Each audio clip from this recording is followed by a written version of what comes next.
শুভ সকাল দর্শক, দেশ বিদেশের যে যেখান থেকে দৈনিক পত্রিকার খবরাখবর নিয়ে এশিয়ান টেলিভিশনের নিয়মিত আয়োজন এশিয়ান সংবাদ বিশ্লেষণ দেখছেন, সকলকে স্বাগত জানাচ্ছি আমি কাউসার আহমেদ। দর্শক, এশিয়ান মধ্যে দেশের প্রধান প্রধান পত্রিকার শীর্ষ শিরোনামগুলো পড়ে থাকি এবং এগুলোর পর্যালোচনা করে থাকি। কিন্তু আজকেও দর্শক আমাদের হাতে আজকে পত্রিকাগুলো এখনো পর্যন্ত পৌঁছায়নি। আমরা দেখছি যে যদিও এখন কিন্তু অনেকটাই পত্রিকা পড়ার ঝোঁক মানুষের অনেকটাই কমে গেছে। আমরা দেখছি যে অনেকেই এটি নিয়ে নানান প্রশ্ন করছেন যে আসলে অদূর ভবিষ্যতে আসলে পত্রিকা, ছাপা পত্রিকা আসলে থাকবে কিনা, না সবই আসলে ডিজিটাল স্মার্টফোনের আওতায় চলে আসবে, অর্থাৎ সব মানুষের হাতের মুঠোয় চলে আসবে কিনা।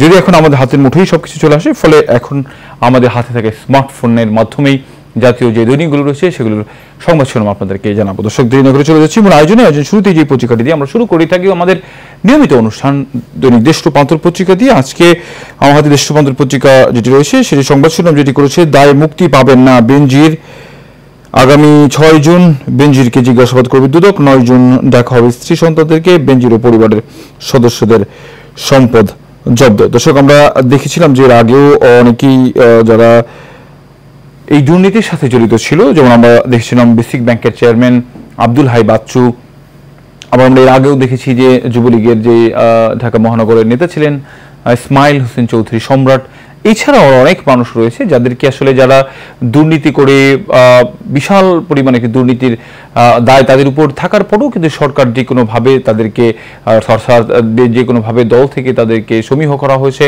তাদেরকে আবার দলে ফিরিয়ে আনা হয়েছে এবং অনেক ক্ষেত্রে দেখা গিয়েছে যে আসলে বিভিন্নভাবে প্রকাশ করার চেষ্টা করা হয়েছে যে আসলে তারা এই সব দুর্নীতির সাথে একেবারেই জড়িত নয়। কিন্তু বেনজিরের যে বিষয়টি রয়েছে সেটি আমরা দেখছি যে প্রতিনিয়ত তার যেই সম্পদ, সেই সম্পদ কিন্তু প্রতিনিয়তই বেরোচ্ছে। অনেকেই বলছেন যে তার সম্পদের খনি কিন্তু প্রতিনিয়ত বের করা হচ্ছে এবং তার ফলে তাকে কিন্তু জিজ্ঞাসাবাদ করবার জন্য দুর্নীতি দমন কমিশন তাকে ডাকা হয়েছে 6 তারিখ এবং 9 তারিখ ডাকা হয়েছে তার স্ত্রী এবং তার সন্তানদেরকে, যে আসলে কি পরিমাণ সম্পত্তি তার রয়েছে এবং কিভাবে তিনি এগুলো করলেন এবং এই যে কয়েকদিন রয়েছে এই কয়েকদিনের মধ্যেই যাতে সম্পদগুলো তিনি ট্রান্সফার করতে না পারেন, অর্থাৎ অন্যের কাছে হস্তান্তর করতে না পারেন, সে ব্যাপারেও কিন্তু নজরদারিতে রাখা হয়েছে। দর্শক, একটি বিষয় সেটি হচ্ছে যে এখন অনেকেই বলছেন যে আসলে বেনজির যেহেতু বাংলাদেশ পুলিশের বেশ কিছু গুরুত্বপূর্ণ দায়িত্বে ছিলেন, আমরা দেখেছি র্যাবের মহাপরিচালক ছিলেন, এর আগে তিনি ঢাকা মহানগর পুলিশের দায়িত্বে ছিলেন, এরপরে পুলিশের আইজিপি পদেও তিনি ছিলেন। এই যে প্রভাবশালী একজন পুলিশ যিনি ছিলেন পুলিশের দায়িত্বে, তাকে নিয়ে আসলে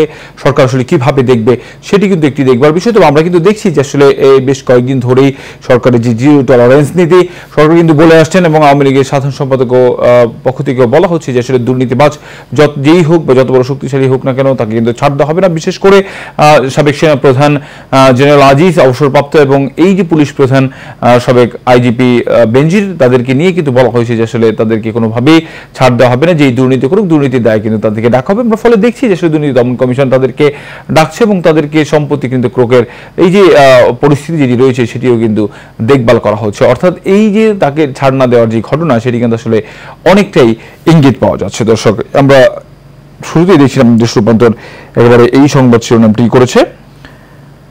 এরপরে আমরা দেখছি যে গতকালকে বিশ্ব শান্তিরক্ষী দিবস ছিল, সেই বিশ্ব শান্তিরক্ষী দিবসে প্রধানমন্ত্রী শেখ হাসিনা যোগ দিয়েছিলেন। বাংলাদেশেও কিন্তু সেই দিবসটি পালন করা হয়েছে।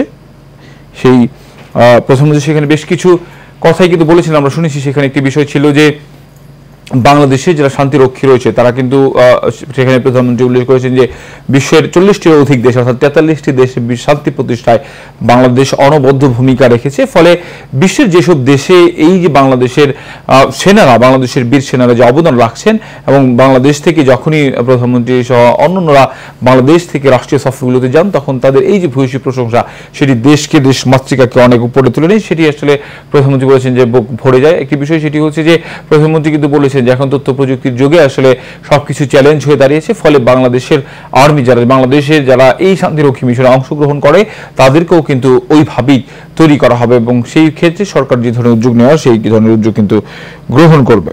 আমাদের পাশে একটি সংবাদ দেখছি, ভাড়ায় গচ্চা 65 কোটি মতিঝিলের বলাকা ভবন। এরপরে নিচের দিকে দেখা যাচ্ছে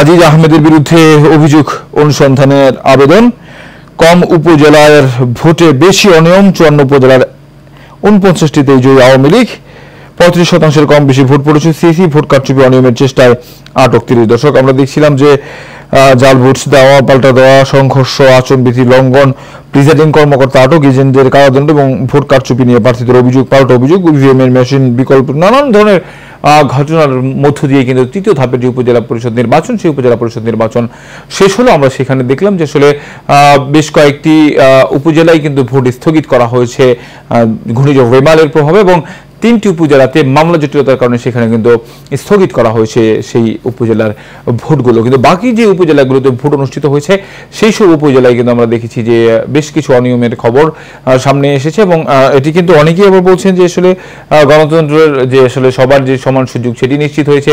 অনেকেই আবার বলছেন যে না, প্রভাবশালীরা ক্ষমতা দেখিয়ে আসলে ভোট নেওয়ার চেষ্টা করছে, কিন্তু অনেক কেন্দ্রে কিন্তু ভোটার যে উপস্থিতি সেটি কিন্তু অনেকটাই কম ছিল। তবে যেটি বলা হচ্ছে যে সরকারের পক্ষ থেকে আমরা দেখছি যে সাধারণ সম্পাদক বলেছেন যে আসলে এই যে ঘূর্ণিঝড়ের মধ্যে তারপরেও যে 35% ভোট পড়েছে এটি আসলে নিতান্তই কম নয়, অনেক ভোট পড়েছে। তবে প্রতিনিয়ত যে ভোটের খরা তৈরি হচ্ছে আমরা দেখছি তৃণমূল পর্যায় থেকে শুরু করে সবগুলো নির্বাচনের যে একটি উৎসব মুখর পরিবেশ, যেটিকে উৎসব বলা হতো, সেই উৎসব মুখর পরিবেশ কিন্তু এখন অনেকটাই নেই। এখন কিন্তু ফাঁকা, বেশিরভাগ ক্ষেত্রে আমরা দেখি যে ধীর গতিতে ভোট হচ্ছে। একটি ফাঁকা, একেবারেই পুরো কেন্দ্রের মধ্যেই কোনো ভোটারই নেই এমন ঘটনা আমরা দেখি যে পুরো অর্ধেক বেলা পর্যন্ত এই পরিস্থিতি, সেটি কিন্তু উৎসবমুখর পরিবেশ অনেকটাই আমরা সেই সব পরিস্থিতি কিন্তু এখন আর দেখি না ভোট কেন্দ্রগুলোতে। জনগণেরও কিন্তু অনেকটা নিরুৎসাহিত হয়েছেন ভোটের প্রতি। আজিজ বেনজির প্রশ্নে মিলার দুর্নীতি গণতন্ত্রকে বাধাগ্রস্ত, উন্নয়ন ব্যাহত করে, ফরেনসিক যাচ্ছে কমোড পানির কল, পানির দাম 10% বাড়ালো ঢাকা ওয়াসা। দর্শক, আগামী 1 জুলাই থেকে ঢাকা ওয়াসা কিন্তু পানির দাম 10% বাড়ানোর সিদ্ধান্ত নিয়েছে। ইতিমধ্যেই কিন্তু এই সিদ্ধান্তের ফলে আমরা দেখছি একটি পত্রিকার বিজ্ঞপ্তির মাধ্যমে তারা এই বিষয়টি জানিয়েছে। এই বিষয়টি নিয়ে এখনই কিন্তু ইতিমধ্যেই জনগণের মধ্যে এক ধরনের ক্ষোভ তৈরি হয়েছে, অর্থাৎ যেখানে প্রতিনিয়ত মূল্যস্ফীতির চাপে এরকমভাবে সাধারণ মানুষ, খেটে খাওয়া যারা মানুষ রয়েছে এবং নিম্ন মধ্যবিত্ত এবং মধ্যবিত্ত মানুষ যারা রয়েছে তারা হাঁসফাঁস করে জীবনযাপন করছে। এর মধ্যে আবার নতুন করে পানির দাম বৃদ্ধি, সেটি কিন্তু আসলেই সবার জন্য একটি চাপ। যদিও অল্প পরিমাণ করা হয়েছে, 1000 লিটারে 1 টাকার কিছু পরে করা হয়েছে, কিন্তু সেটি আসলে কেন করা হবে এটি নিয়ে নানান মহলে কিন্তু প্রশ্ন রয়েছে। যেখানে সরকারকে ভর্তুকি দেবার কথা, সেখানে আবার নতুন করে এই ওয়াসার পানির দাম বাড়ানো নিয়ে নানান ধরনের জল্পনা কল্পনা আলোচনা কিন্তু রয়েছে। আমরা দেখছি যে এবারের বাজেটেও কিন্তু অনেক পণ্যের মধ্যে যে খাদ্য পণ্যের মধ্যে সরকারের যে ভর্তুকি ছিল, সেই ভর্তুকিও কিন্তু অনেক গুঞ্জন শোনা যাচ্ছে সেই ভর্তুকিও সরকার সেই ভর্তুকির জায়গা থেকে খানিকটা সরে আসবে। আমরা অনেক জায়গায় দেখছি যে বিভিন্ন গণমাধ্যমে বিভিন্নভাবে পত্রপত্রিকায় বিষয়গুলোকে সংবাদ প্রকাশ হচ্ছে, কারণ IMF এর যে চুক্তি রয়েছে, সেই IMF এর যে সেই শর্ত বাস্তবায়ন করতে গেলে কিন্তু খাদ্যের যে ভর্তুকি রয়েছে সেই ভর্তুকি কমাতে হবে। ফলে আরো এক দফা কিন্তু সাধারণ জনগণের উপর, মানুষের উপর এক চাপ তৈরি হবে। ফলে এই যে পরিস্থিতি তৈরি হচ্ছে সেই পরিস্থিতি কিন্তু সরকারের উপরেই ক্ষোভ পড়বে। এখন কিন্তু সরকারের এই বিষয়গুলো খুব ভালোভাবে দেখভাল করা বিষয়। দর্শক, এসএসসিতে 2 বিষয়ে ফেলেও কলেজে ভর্তির সুযোগ, নতুন শিক্ষাক্রম মূল্যায়নের আওতায় আনা হচ্ছে শিক্ষার্থীদের আচরণ। দর্শক, এটি সরকারের একটি সেই সিদ্ধান্ত, সেই জন্য নতুন শিক্ষাক্রমে শিক্ষার্থীদের এসএসসিতে 2 বিষয় ফেলেও কলেজে ভর্তির যে সুযোগ, সেটি আসলে অনেকে ইতিবাচক বলছেন। আমরা দেখছি যে প্রতি বছরই যখন এইচএসসি অর্থাৎ এই যে পরীক্ষাগুলোর ফলাফল প্রকাশ করা হয়, অনেকেই ফেল করার কারণে, সম্মানহানির কারণে অনেকেই কিন্তু আত্মহত্যা করে। আমরা দেখেছি অনেকে আত্মহত্যার ঘটনা প্রতিনিয়ত। এবছরও আমরা দেখলাম বেশ কয়েকটি আত্মহত্যার ঘটনা কিন্তু ঘটেছে, অনেকে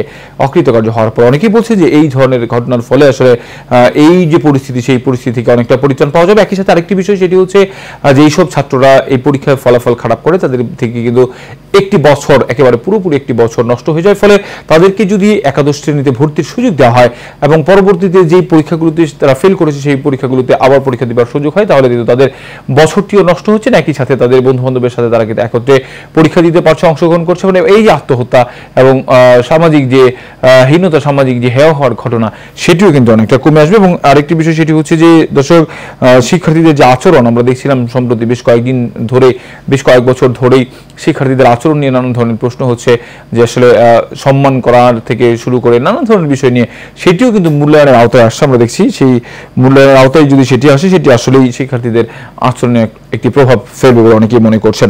অ্যামনেস্টির প্রতিবেদন, মৃত্যুদণ্ড কার্যকর 1 বছরে 30% বেড়েছে। দর্শক, আমরা দেশ রূপান্তরের যে সংবাদ শিরোনামগুলো রয়েছে সেগুলি পেপারের যে সংবাদ শিরোনাম সেগুলো আপনাদেরকে জানানোর চেষ্টা করছি।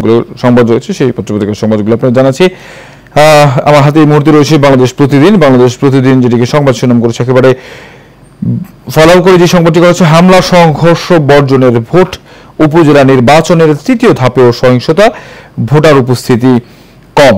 দর্শক, আমরা দেখছিলাম সারা দেশের কিন্তু তৃতীয় ধাপে উপজেলা পরিষদ নির্বাচন, সেই উপজেলা পরিষদ নির্বাচন কিন্তু অনুষ্ঠিত হয়েছে এবং বেশ কয়েকটি জায়গায় ঘূর্ণিঝড়ের কারণে ভোট অনুষ্ঠিত হয়নি এবং 3টি উপজেলায় মামলা জটিলতার কারণে ভোটও কিন্তু সেটি বন্ধ রাখা হয়েছিল। দর্শক, আমরা দেখছিলাম যে বিভিন্ন উপজেলায় যে ভোটের খবর রয়েছে সেই ভোটের খবরগুলো আমরা দেখছি আজকে সবগুলো পত্রপত্রিকায় উঠে এসেছে এবং স্থানীয় পত্রিকায় সেগুলো কিন্তু আরো খুব ভালো করে সেই সব সংবাদ শিরোনামগুলো করা হয়েছে। দর্শক, আমরা জাতীয়ভাবে প্রকাশিত যে দৈনিকগুলো রয়েছে সেগুলো সংবাদ শিরোনাম আপনাদেরকে জানাচ্ছিলাম, যেখানে স্থানীয় যে উপজেলা ভোট সহ অন্যান্য যে বিষয়গুলো রয়েছে সেগুলো সংবাদ শিরোনাম করা হয়েছে এবং সেই সব সংবাদগুলো জানতে একেবারেই আমরা চলে যাব আমাদের এক সহকর্মী বাদশাহ ওসমানী রংপুর থেকে, যিনি আমাদের সাথে যুক্ত আছেন, স্থানীয় পত্রিকা নিয়ে আমাদের সাথে যুক্ত হবেন।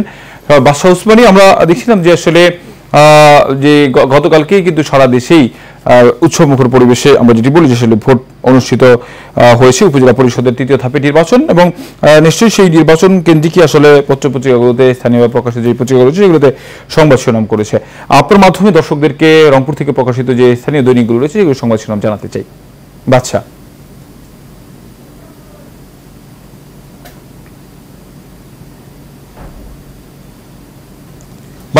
সকাল কাউসার, আজকে রংপুর থেকে প্রকাশিত আমার কাছে 10টি পত্রিকা রয়েছে।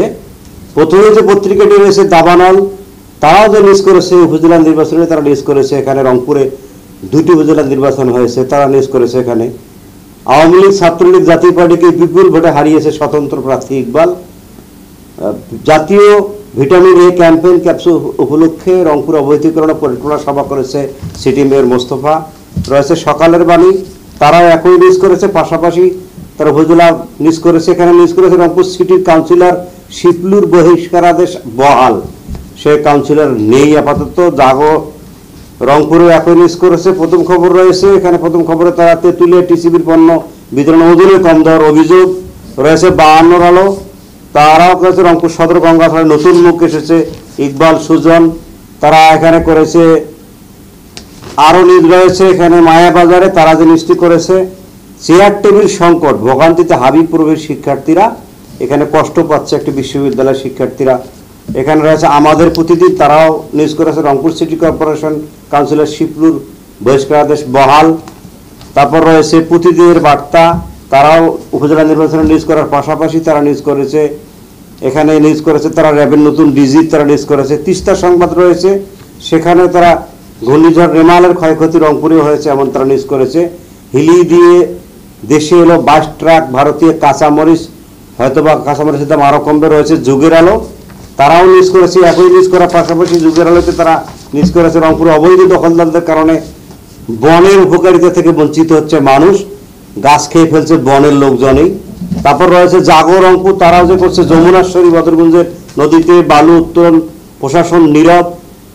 পার্বতীপুরের সেমি পাকা টয়লেটের উদ্বোধন, শ্যামপুরের নন্দিনার বিল দিঘিকে নিয়ে হাজারো স্বপ্ন। তবে যে নিউজগুলো এসেছে কালকে, এখানে প্রচন্ড ঘূর্ণিঝড়ে বেশ করে রংপুরের বেশ কয়েকটি উপজেলায় ক্ষতি হয়েছে, এখানে ভূমিকম্প হয়েছে রাত 3:45টার দিকে, সেখানে ক্ষতি হয়েছে, ব্যাপক ক্ষয়ক্ষতি হয়েছে বেশ করে ঘূর্ণিঝড়ে, এমন নিউজ কিন্তু এখানে করেছে। বিশেষ করে উপজেলা নির্বাচনে এখানে ভোটার উপস্থিতি ততটুকু ছিল, তার চেয়ে উৎসুক জনতা ছিল ভোটার কেন্দ্রের বাইরে, এরকম নিউজ তারা করেছে। তাছাড়া আমরা রংপুরের পত্রিকাগুলোতে দেখেছি যে তারা রংপুরকে নিউজ করার পাশাপাশি উপজেলা নির্বাচনে ভোটারদের যে অংশগ্রহণ, এবার ভোটারদের যে আগ্রহটা যেমন ছিল, তবে আশাব্যঞ্জক ছিল না এটা আমরা বলতে পারি। বাইরে যেমন লোকজন ছিল, কিন্তু আরও ভোটার উপস্থিতি কাম্য ছিল হয়তো বা এখানে যারা প্রার্থী ছিলেন, কিন্তু ভোটাররা নানান কারণে কেন যে যায়নি এটা নিয়ে অবশ্যই বিভিন্ন ধরনের মতামত থাকলেও আমরা দেখেছি যে আশানুরূপ ভোট কিন্তু পড়েনি। আমরা দেখেছি যে আমাদের পার্শ্ববর্তী গঙ্গাছড়া উপজেলায় সেখানে কিন্তু 29,000 ভোট একজন উপজেলা চেয়ারম্যান হতেন, সেখানে প্রায় 2.5 লক্ষ ভোট। তাহলে এখানে ভোটার উপস্থিতিটা কম, সদরেও একই অবস্থা, সেখানে একটু ভোটার উপস্থিতি বেশি ছিল। তো এভারেজে কিন্তু আমরা ভোটারের বিষয়গুলো যদি এই পত্রিকা জিনিস আমরা দেখেছি, ভোটার উপস্থিতি আরও যে নির্বাচনগুলো রয়েছে সেখানে বাড়ানোর পরিকল্পনা ভোটাররা যারা আছেন এবং যারা প্রার্থী রয়েছেন তারা চিন্তাভাবনা করছেন, এমনটি এই পত্রিকায় লেখা এসেছে। কিন্তু এখানে আরও পত্রিকাগুলো আমরা দেখেছি যে গতকালকে যেমন রাতে ঘূর্ণিঝড়ের কারণে বা এখানে রেমালের কারণে যে ক্ষয়ক্ষতি হয়েছিল, পাশাপাশি আবারও প্রচণ্ড গরমের পর হঠাৎ করে ঘূর্ণিঝড় ভূমিকম্পে কিন্তু বেসামাল হয়ে গেছে রংপুরের মানুষ। আমরা এখানে দেখেছি যে খেটে খাওয়া মানুষগুলো সাধারণত এই ভোটের দিনে যদিও তারা উৎসবমুখর পরিবেশে ভোট দেওয়া যাওয়ার কথা ছিল, কিন্তু আমরা তাদের সে আগ্রহটা কম দেখতে এমন নিউজে এসেছে। তারপর এখানে রয়েছে বিশেষ করে স্বাস্থ্য কমপ্লেক্সগুলোতে কিন্তু এখানে বেহাল অবস্থা, এখানে উন্নত চিকিৎসা তারা দিচ্ছে না, তারা নিজের মতো খেয়ালখুশি মতো চিকিৎসা দিচ্ছে। রুগীরা ফিরে কিন্তু এখানে ক্লিনিকে যাচ্ছে, যে ক্লিনিকগুলো আবার অবৈধ সেখানে নির্বাহী ম্যাজিস্ট্রেট ফাইন করছে, এমনও ঘটনা ঘটছে যে কাউসার রংপুর থেকে পরীক্ষাগুলোতে এমনই নিচ্ছিল। আচ্ছা, আপনাকে অসংখ্য ধন্যবাদ আমাদের সাথে যুক্ত হওয়ার জন্য। দর্শক, স্থানীয় পত্রিকা নিয়ে আমাদের সাথে যুক্ত ছিলেন রংপুর থেকে সহকর্মী বাদশা ওসমানী, জানাচ্ছিলেন উপজেলার স্থানীয়ভাবে যে প্রকাশিত দৈনিকগুলো সেগুলো সংবাদ ছিল। আমরা যে বিষয়টি বলছিলাম তিনিও কিন্তু সেই একই বিষয়গুলো আমাদেরকে জানালেন। সেটি হচ্ছে যে ভোট কেন্দ্রগুলো যে ভোটারের উপস্থিতি, একটি কেন্দ্রে 2.5 লাখ ভোটারের মধ্যে 29,000 ভোটারের উপস্থিতি, সেটি আসলেই একেবারেই নগণ্য বলা চলে। এবং সেটি আসলে কি কারণে, সেটি আসলে প্রার্থীদের জনপ্রিয়তা কমার কারণে নাকি আসলে ভোটের প্রতি মানুষের অনাস্থার কারণে, কি বিষয় সেটি আসলে দেখভাল করবার সময় হয়েছে। দর্শক, আমরা চলে যাচ্ছি মূল আয়োজনে। আমরা জাহাজে যে পত্রিকাটি রয়েছে কালের কণ্ঠ যেটিকে সংবাদ শিরোনাম করেছে, জীবনযাত্রার ব্যয় আরো বাড়বে, 335 পণ্যের উপর বসছে শুল্ক। যেটি বলছিলাম আমরা একটু আগেই, ওয়াসার পানির দাম জুলাই থেকে 10% বাড়ছে, ভোগ্য পণ্যের শুল্ক কমানোর পরামর্শ। আজিদের বিরুদ্ধে অনুসন্ধান চেয়ে দুদকে আবেদন। হাই কমিশনারের আশঙ্কা, সিন্ডিকেটের সঙ্গে পেরে উঠছে না সরকার। ভারতের ইতিহাসে সর্বোচ্চ তাপমাত্রা রেকর্ড 52.3 ডিগ্রি, 69% আবাদি জমি ক্ষতিগ্রস্ত, ঘূর্ণিঝড় রেমালের আঘাত। উপজেলা নির্বাচনের তৃতীয় ধাপে বড় ভোটের উপস্থিতি কম, হোঁচট খেলেন বিএনপির বহিষ্কৃতরা। কৃষিতে প্রাকৃতিক সম্পদ ধ্বংসের দ্বার প্রান্তে দেশ। রয়েছে জনকণ্ঠ, মেট্রো যাচ্ছে 5 জেলায়, নেটওয়ার্কে যুক্ত হচ্ছে গাজীপুর, নারায়ণগঞ্জ, মুন্সিগঞ্জ, মানিকগঞ্জ, নরসিংদী। বাস্তবায়ন হবে 2041 সালের মধ্যে। 2030 সালের দিনে 52 লাখের বেশি যাত্রী চলাচল করবে। চারদিকে শুধু ধ্বংসযোগ্য, রেমালে বাঁধ, বাড়িঘর, গাছপালার ব্যাপক ক্ষতি, এখনো বিদ্যুৎ বিচ্ছিন্ন বহু এলাকা। বাগেরহাটে শতাধিক গ্রাম জলমগ্ন। যে নবশব্দ আজিজ দুর্নীতির অভিযোগে নথিভুক্ত হলে তদন্ত করবে দুদক। অস্ত্রের টাকার জলবায়ুর অভিঘাত থেকে রক্ষায় ব্যয় করুন। আজিজকে প্রোটেকশন দেবে না সচিবালয়ের সামান। শান্তিপূর্ণ সফল হয়েছে তৃতীয় ধাপে, ভোট পড়েছে 35% সিইসি। ফরেন্সিক ল্যাবে পাঠানো হয়েছে লাশের খণ্ড। কলকাতা যাচ্ছেন আনারের কন্যা 22 সহ 4 জন। বরিশালে বিদ্যুৎ টেলিযোগাযোগ বিপর্যস্ত, রেমালের তাণ্ডবে 8 লাখ গ্রাহকের ভোগান্তি। অস্ট্রিয়ার ভিয়েনা প্রযুক্তি বিশ্ববিদ্যালয় থেকে এক বিক্ষোভকারীকে আটকের পর চ্যাংদোলা করে নিয়ে যায় পুলিশ। পানির দাম 10% বাড়ানোর ঘোষণা ঢাকা ওয়াসার। রয়েছে সময় আলো, ভেজালে ভরা খাদ্য পণ্য, একমাত্র খাদ্যে ভেজালের কারণে একটি জাতি ক্রমশ রোগাক্রান্ত হচ্ছে। নতুন শিক্ষাক্রম এসিসিতে ফেল করলেও কলেজে ভর্তির সুযোগ। বাংলাদেশের শান্তিরক্ষী অনুকরণীয় দৃষ্টান্ত স্থাপন করেছে। জুলাই থেকে পানির দাম বাড়ছে 10%। এরপর 70 বছর বয়সী ক্যান্সার রোগী আব্দুল্লাহ আল আলাইস ইসরায়েলি হামলায় নিহত হয়েছেন। পরিবারের কর্মক্ষম প্রায় সব সদস্যই কৃষিজীবী। ফিলিস্তিনে তার জায়গা জমি হারিয়ে আশ্রয় নিয়েছেন গাজার একটি বিধ্বস্ত ভবনের নিচে। সেখানে খেলছে আব্দুল্লাহর নাতি নাতনিরা। এবারও ভোটার কম, ছিল সংঘর্ষ, অনিয়ম। নরসিংদীতে সাবেক চেয়ারম্যানকে গুলি ও কুপিয়ে হত্যা। বাঁধ ভেঙে ক্ষতি বেশি, 72 ঘন্টা বিদ্যুৎ সংযোগ নেই ঝালকাঠিতে। বিদ্যুৎ অফিস ঘেরাও ভাঙচুর। শাহিনের সন্ধানে নেপাল যেতে পারে কলকাতা সিআইডি। ঢাকা সহ সারা দেশে মৃদু ভূমিকম্প, রিক্টার স্কেলে মাত্রা ছিল 5.4।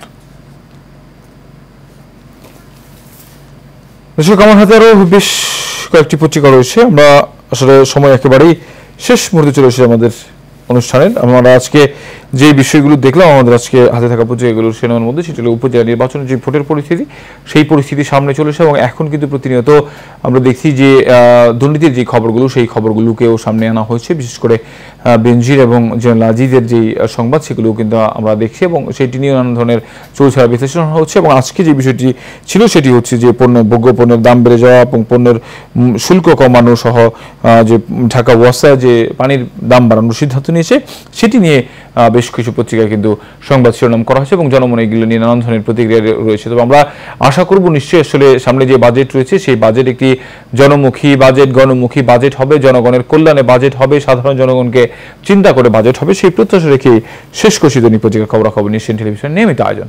এশিয়ান সংবাদ বিশ্লেষণ দেখা হবে একই জায়গায় একই অনুষ্ঠানে। তখন পর্যন্ত ভালো থাকবেন, সুস্থ থাকবেন, ধন্যবাদ।